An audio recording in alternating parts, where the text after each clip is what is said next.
সেদিন গিয়েছিলাম একটা পুজোর অনুষ্ঠানে, কিন্তু ভিডিওটা দিতে একটু লেট হয়ে গেল। তো চলো শুরু করা যাক। তো সকাল সকাল কিন্তু আমরা বাড়ি থেকে বেরিয়ে পড়েছিলাম কলকাতা যাওয়ার উদ্দেশ্যে। তো আমরা কিন্তু ফাইনালি ঢাকুরিয়া নেমে গেছি। দেন কিন্তু আমরা হেঁটে হেঁটে যাচ্ছিলাম। তো তোমাদের সাথে সেটা পুরো ভিডিওটাই শেয়ার করব।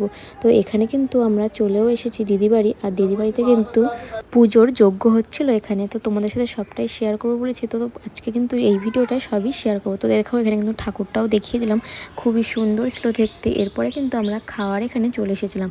ফার্স্টেই দিয়েছিল কিন্তু তালের বড়া, তারপরে দিয়েছিল কড়াইশুঁটির কচুরি। তো এটার মধ্যে কিন্তু খুবই পুরো পরিমাণে ভরা ছিল। এরপরে কিন্তু দিয়ে দিয়েছিল চানা মশলা। তো সব কিছু দিয়ে কিন্তু কম্বিনেশনটা খুব দারুণই ছিল।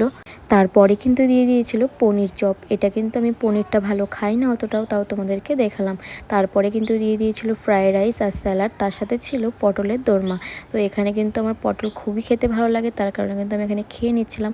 আর তারপরে কিন্তু ছিল এখানে ছানার কোপ্তা।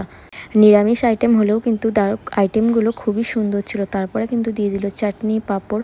আর এটা তো আমার খুবই মোস্ট ফেভারিট পায়েস। তো পায়েসটা কিন্তু আমার ভালোই লাগে খেতে, তার কারণে কিন্তু আমি মুখের সামনে ভিডিওটা ধরলাম। তো তোমাদের ভিডিওটা কেমন লাগলো সবাই কিন্তু জানাবে। আর লাস্ট পাতে কিন্তু আমাদের ছিল হজমলা, হজম করার